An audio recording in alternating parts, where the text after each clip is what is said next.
Teks 43 Ayah dan Mama.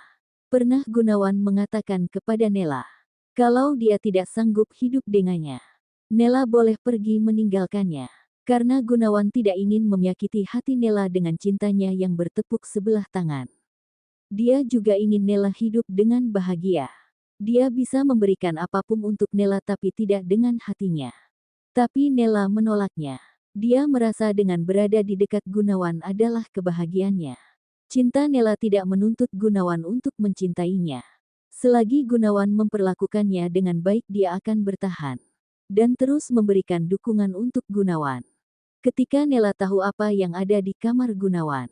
Gunawan mengatakan kalau Nela tidak betah tinggal di rumah karena ada kenangan mantan istrinya. Mereka bisa pindah ke rumah baru.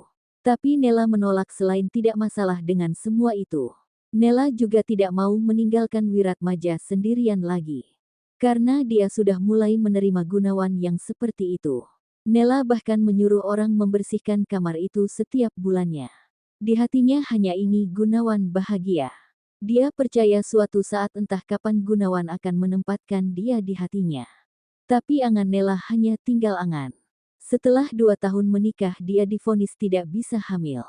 Nela merasa dunianya hancur. Dia merasa buruk karena tidak bisa memberikan keturunan untuk Gunawan. Padahal dia berharap dengan mereka memiliki anak Gunawan bisa membuka hatinya. Setidaknya untuk anak mereka. Dalam hati yang begitu hancur, Nela minta berpisah dari Gunawan. Tapi Gunawan tidak mau melepaskan Nela karena alasan Nela berpisah. Dia tidak bisa memberi Gunawan anak. Tapi Gunawan tidak peduli dengan dia bisa memberi anak atau tidak. Dia akan menerima Nela apapun kondisinya. Akhirnya Nela memutuskan untuk tetap di sisi Gunawan walaupun tanpa cinta darinya. Nela merasa cintanya kepada Gunawan tidak bersyarat. Tulus dari dalam hati. Flashback off. Rania terdiam mendengar cerita Nela. Dia merasa kasihan kepada wanita parubaya yang duduk di sampingnya. Dia bahkan masih bisa tersenyum menceritakannya. Bagi sebagian perempuan itu merupakan hal yang sangat menyakitkan. Kenapa tante bisa setegar ini? Hidup dengan orang yang hatinya bukan untuk tante. Terbuat dari apa hati tante? Tanya Rania sedih. Sebenarnya inti dari tante menceritakan ini bukan itu nak, ucap Nela lembut. Terus, tanya Rania. Nela melihat ke sekeliling kamar. Supaya kamu tahu kalau ayahmu tidak pernah sedetik pun melupakan bundamu.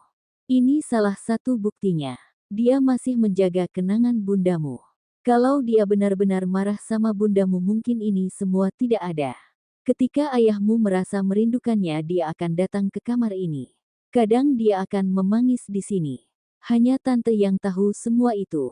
Dia juga sering berkunjung ke makam orang yang dianggap bundamu. Biarpun dia pernah bilang setiap dia ke sana dia tidak merasakan kalau yang dikubur itu adalah bundamu, jelas Nela. Tante dan bunda sama-sama menderita. Kalau bunda memiliki cintanya tapi tidak orangnya. Tapi tante memiliki orangnya tapi tidak cintanya, ucap Rania dia memeluk Nela. Air matanya tidak bisa ditahan ketika melihat wajah tegar Nela selama ini. Tante tidak pernah menyalahkan ayahmu. Karena bukan dia yang mengajak tante ke dalam hidupnya. Tapi tante sendiri yang ingin masuk ke dalam hidupnya. Ayahmu orang yang setia sama seperti kakekmu. Tante tahu bagaimana susahnya melupakan orang yang kita cintai. Sekarang tante tidak mempunyai orang tua lagi. Tante hanya punya ayah dan kakekmu sebagai keluarga. Walaupun ayahmu tidak mencintai tante. Tapi Tuhan masih sayang sama tante dengan mendatangkanmu ke dalam hidup kami. Sehingga tante bisa tahu bagaimana rasanya punya anak, ucap Nela. Air mata Rania tambah keluar. Dia tidak bisa menahan sesak di dadanya. Nela begitu tulus menyayanginya. Apa dia terlalu keras kepala selama ini? Ayahmu bukan melupakan kalian. Dia hanya tidak tahu kalau bundamu hidup dan kamu juga ada. Andai dia tahu pasti dia akan mencari kalian sampai bertemu. Dari tante menikah sampai sekarang dia tidak pernah mengatakan kalau bundamu berselingkuh. Tante hanya mendengar cerita dari Nita. Dia yang menceritakan semua yang terjadi. Ketika ayahmu pulang dari Bandung mengetahui kamu dan bundamu tidak mau memaafkannya. Dan betapa merasa bersalahnya dia atas dirinya dengan penderitaan kalian selama ini. Seminggu dia tidak mau keluar kamar. Dia meratapi penyesalannya di dalam kamar. Tante merasa sedih melihatnya. Seolah melihat dia di rumah sakit dulu. Hidupnya kembali hampa. Baru setelah kakekmu mengatakan kamu akan ke Jakarta, dia kembali bersemangat, jelas Nela. Rania harus bagaimana, ucap Rania masih menangis. Sesak rasanya mengingat semua penderitaan yang mereka alami. Tante hanya berharap kamu bisa menerima dia sebagai ayah seutuhnya setelah ini. Tante merasa tidak tega melihat kesedihannya setiap malam. Hanya karena ucapannya ketika emosi dia mendapatkan semua ganjaran selama ini. Menurut Tante semua hanya salah paham. Dan orang yang membuat semua ini terjadi pasti akan mendapat balasannya, ucap Nela. Iya Tan, jawab Rania. Dia melepaskan pelukannya. Kamu memang mirip sekali dengan Retno waktu muda. Kalian sama-sama cantik. Di dalam lemari masih ada beberapa pakaian bundamu. Apa kamu mau lihat? Tanya Nela. Iya, ucap Rania sembari berdiri membuka lemari. Terdapat beberapa baju sudah usang tapi masih terawat. Baju bunda ketika muda. Kata ayahmu dulu mereka hanya seminggu tinggal di sini setelah menikah. Kemudian mereka pindah ke rumah baru yang sekarang sudah terbakar. Jadi baju bundamu tidak banyak. Dan kenangan tentang bundamu hanya ini aja yang ayahmu miliki. Kemarin ketika kamu mau tinggal di sini kami berencana menjadikan ini sebagai kamarmu. Tapi karena kamu masih belum bisa naik tangga saat itu, terpaksa kamarmu di bawah dulu, jelas Nela. Rania kembali menutup lemarinya. Apa Tante benar tidak apa-apa dengan semua ini? Tanya Rania. Tidak, Tante sudah terbiasa dengan semua ini. Di umur Tante yang segini untuk apa lagi Tante cemburu? Sekarang Tante hanya ingin menghabiskan waktu dengan kalian, jawab Nela tersenyum. Kalau gitu, apa boleh kamar ini tetap seperti ini saja? Rania merasa bisa melepaskan rasa rindu sama bunda kalau berada di sini. Apa aku terlalu egois dengan permintaan ini Tan? Tanya Rania sambil meneteskan air mata. Dia bicara sambil terisak. Tidak sayang, kamu tidak egois. Kamu berhak untuk itu. Tante senang kalau semua ini bisa mengobati rasa rindu sama bundamu, ucap Nela. Makasih, Tante wanita kedua yang Rania anggap sebagai pengganti bunda. Apa boleh Rania memanggil Tante dengan Mama? Ucap Rania tambah terisak mendengar jawaban Nela. Boleh sayang, Tante sangat senang kalau kamu memanggil Tante Mama, ucap Nela menangis sambil memeluk Rania. Mama, ucap Rania. Mereka berpeluk sambil menangis. Tidak bisa digambarkan bagaimana rasa hati Nela sekarang. Dia sangat bahagia. Terima kasih, kamu menjadikanku seorang ibu, ucap Nela parau. Rania masih belum bisa tidur. Ingatannya dipenuhi kejadian tadi siang di kamar milik ayah bundanya. Padahal pas video call dengan Radit matanya sudah mulai mengantuk. Sekarang malah tidak bisa dibawa tidur. Dia merasa ingin bertemu dengan Gunawan. Makan malam hari ini Gunawan tidak ikut juga. Jam sudah menunjukkan pukul 10 malam. Tapi Gunawan belum pulang. Tidak lama terdengar suara bel berbunyi. Tidak ada yang membukakan pintu.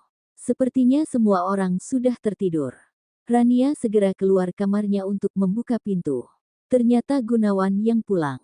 Wajahnya terlihat pucat. Tapi melihat Rania membukakan pintu dia masih berusaha tersenyum. Kamu belum tidur nak, ucap Gunawan pelan. Rania mengeleng. Kemudian Gunawan masuk ke dalam rumah. Belum beberapa langkah kakinya terasa lemas. Sakit di perutnya tidak tertahan lagi. Gunawan tersungkur di lantai. Untung Rania yang melihat langsung menahan badan Gunawan agar tidak benar-benar jatuh. Makin lama semua terasa gelap. Keringat dingin membasahi wajahnya. Oh tidak, bangun ayah, bangun, teriak Rania sambil menepuk pipi Gunawan. Untuk pertama kalinya Rania memanggil Gunawan dengan ayah. Tapi semua hanya antara terdengar atau tidak sama Gunawan. Kemudian dia kehilangan kesadarannya. Mama, kakek, teriak Rania sambil menangis. Dia masih memangku kepala Gunawan di lantai. Berulang kali dia memanggil Nela dan Wiratmaja. Untuk pertama kalinya Rania sangat takut. Dia sangat takut kehilangan Gunawan seperti kehilangan bundanya. Nela dan Wiratmaja segera menghampirinya. Nela terkejut melihat Rania memangku kepala Gunawan sambil terduduk di lantai. Apa yang terjadi? Tanya Wiratmaja terkejut. Rania tidak tahu kek. Tiba-tiba ayah pingsan, jawab Rania panik. Nela segera memanggil sopir dan penjaga rumah untuk menolong mengangkat Gunawan ke kamarnya. Wiratmaja segera menelpon dokter keluarga mereka. Apa semua akan baik-baik saja, Ma? Aku takut semua akan seperti Bunda, ucap Rania sambil menangis cemas. Nela segera menenangkannya. Mungkin Ma ayahmu kambuh lagi. Jadi kamu tidak usah khawatir. Sebentar lagi dokter pasti akan datang, jawab Nela. Dia terlalu memaksakan diri dalam bekerja. Pasti dia lupa makan lagi. Apalagi ditambah masalah Hendra.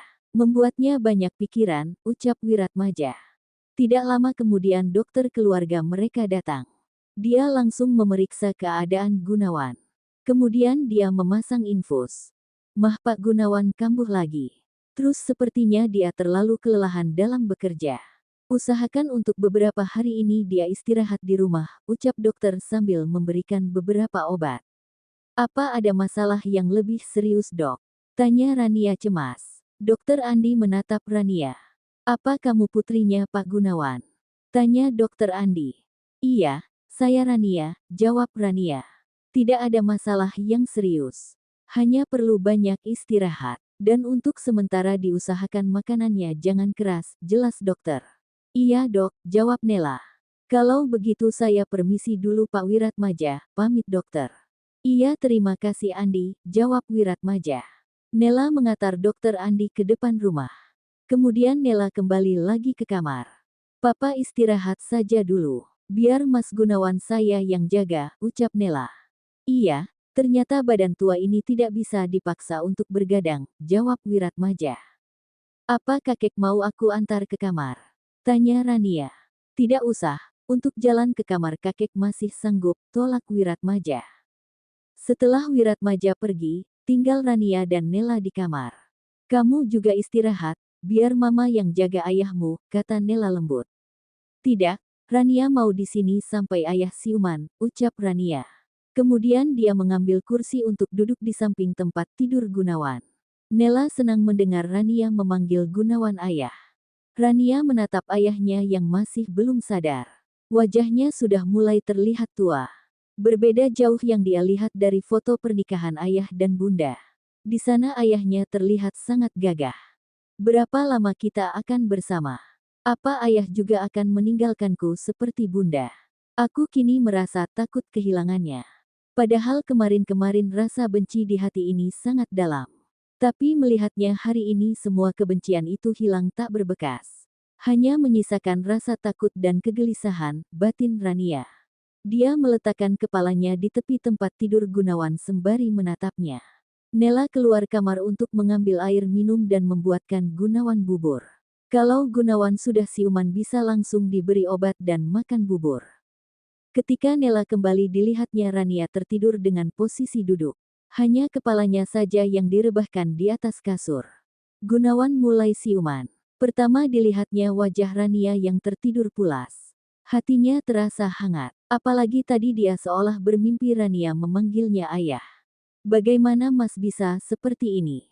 Apa pekerjaan lebih penting dari kesehatan? Sampai makan pun Mas lupakan. Apa Mas tahu betapa takutnya Rania melihat kondisi Mas tadi? Dia sampai menangis, omel Nela. Iya, maaf aku tidak tahu akan seperti ini. Pekerjaan di kantor begitu banyak. Apalagi Chandra tidak bisa masuk.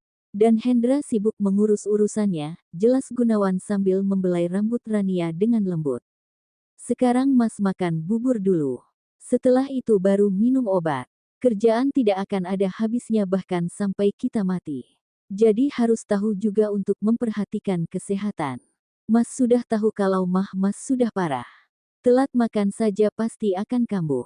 Apa Mas tidak mau lebih lama lagi dengan Rania, omel Nela sambil menyuapkan Gunawan bubur. Iya aku tahu, besok aku akan perhatikan lagi jam makan, jawab Gunawan pasrah. Dia masih membelai rambut Rania. Membuat Rania terbangun. Rania melihat ke arah Gunawan yang tersenyum kepadanya. Seketika dia menangis memeluknya. Kamu membuatku takut ayah, ucap Rania terisak. Gunawan terkejut mendengar ucapan Rania. Seketika dia tertawa. Haha, lihat Nela. Anakku memanggilku dengan ayah. Ternyata aku tidak bermimpi, teriak Gunawan sambil memeluk Rania. Rania terus menangis melepaskan rasa di hatinya. Terima kasih sayang kamu sudah menerima ayah, ucap Gunawan sambil meneteskan air mata. Nela bahagia melihat mereka berdua. Kemudian Rania melepaskan pelukannya. Kenapa ayah bisa lupa makan? Padahal ayah berjanji akan hidup lama denganku dan menebus waktu ayah selama ini. Tapi sekarang ayah tidak menjaga kesehatan ayah sendiri. Apa ayah tidak tahu betapa takutnya aku tadi? Aku bahkan berpikir ayah akan menyusul bunda. Untung saja mama bilang kalau ini karena mah ayah kambuh. Dan dokter bilang ayah harus istirahat di rumah dulu. Jadi besok ayah tidak boleh pergi ke kantor, omel Rania. Gunawan dan Nela hanya tertegun melihat Rania mengomel. Selama ini Rania tidak pernah bicara banyak. Bahkan dia terkesan pendiam. Haha, dia lebih cerewet darimu, Gunawan tertawa bahagia. Bahkan rasa sakitnya sudah tidak terasa lagi. Kenapa ayah tertawa mama? Apa dia senang sakit? Tanya Rania cemberut. Ayah rela sakit lebih dari ini asal kamu bisa memaafkan ayah, jawab Gunawan senang. Hehe, iya. Dia sudah memaafkanmu mas. Dan juga sudah memanggilku mama, jawab Nela senang. Makasih sayang, kamu membuat kami bahagia, ucap Gunawan. Rania tersenyum. Sekarang dia merasa semua beban di pundaknya terasa ringan. Dia merasa bahagia. Dan dia juga berdoa semoga bundanya juga ikut bahagia di alam sana.